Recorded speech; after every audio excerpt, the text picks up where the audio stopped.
आज हम जानते हैं हमारा मन भटकता क्यों है। कहा जाता है मन के जीते जीत है और मन के हारे हार। जिसने मन को जीत लिया है उसने सारे जगत को जीत लिया है।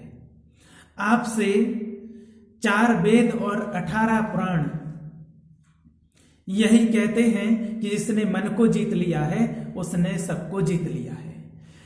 अगर आपने मन को संयम कर लिया, मन को जीत लिया, तो आपका 4 वेद और 18 पुराण पढ़ना सफल हो गया।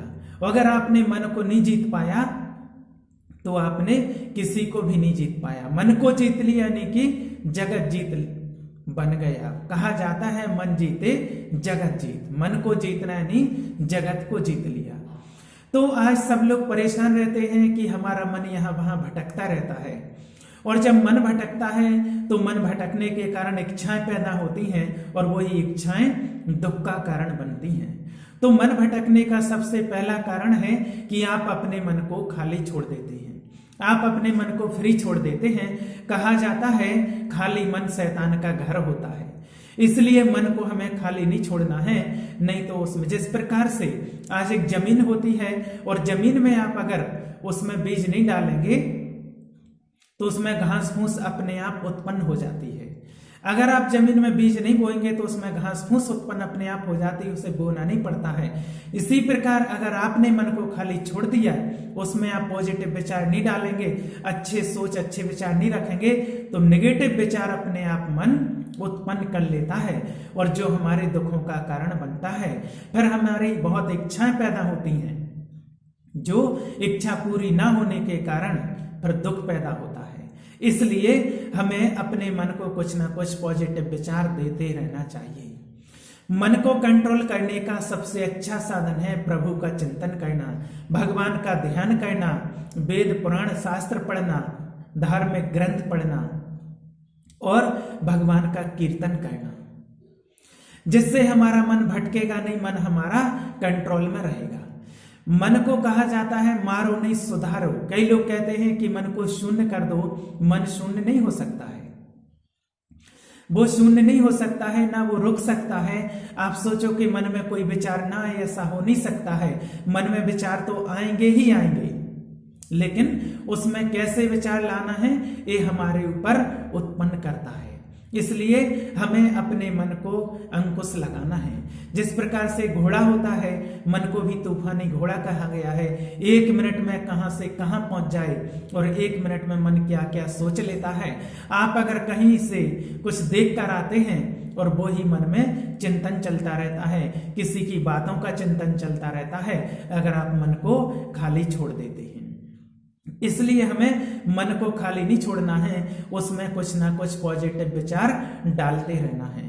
हमें मन को अपने गुलाम बनाना है, मन के गुलाम हमें नहीं बनना है, क्योंकि आज तक हम मन के ही गुलाम बने आए हैं। मन के गुलाम बने आए हैं, इसलिए हम मन के मालिक नहीं बन पाए, और जो मन कहता है वो हम करते रहते हैं और मन की कभी नहीं कर पाए हैं। इसलिए मन की कभी नहीं कर पाए और मन की करते करते हम ही पूरे हो जाते हैं, और मन की पूरी कभी नहीं कर पाते हैं, क्योंकि मन की पूरी तो अच्छे अच्छे राजाओं की नहीं हुई है। रावण के मन की नहीं हुई, कंस के मन की नहीं हुई, सिकंदर के मन की नहीं हो पाई है। इसलिए हमारे मन की कहां हो सकती है।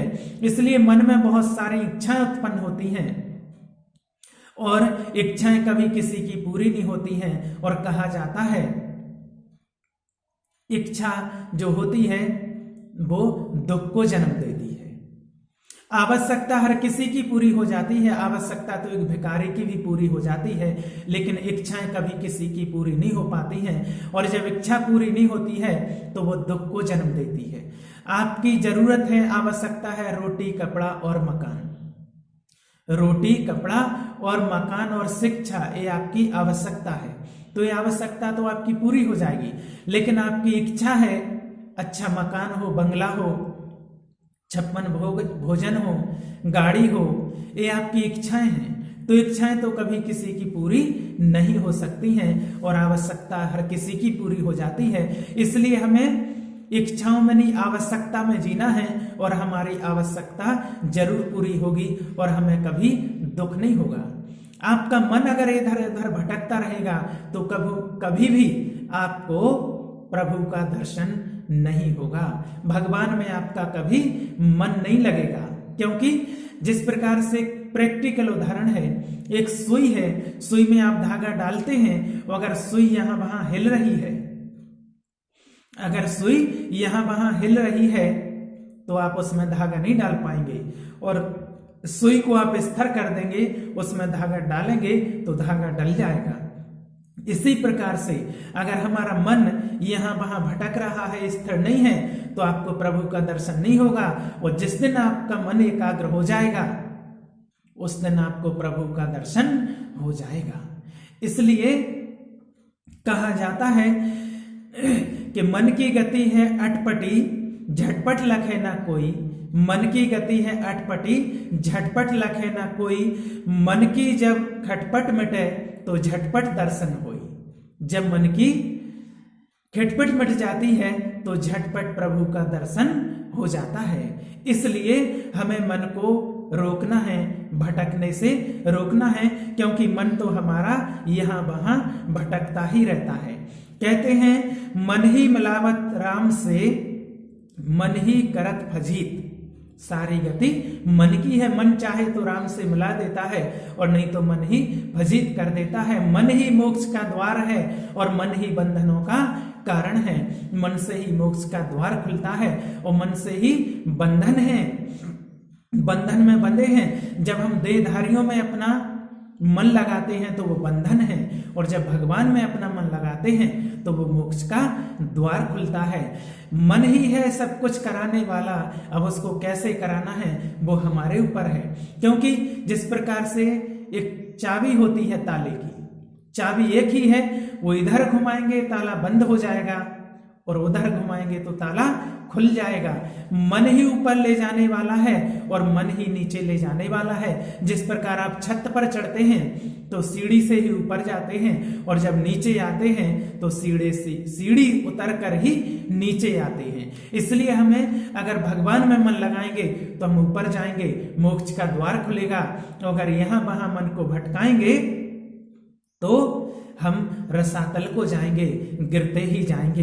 इसलिए कहा जाता है निर्मल मन जन सो मोहि पावा, निर्मल मन जन सो मोहि पावा, कपट छल छिद्र न भावा।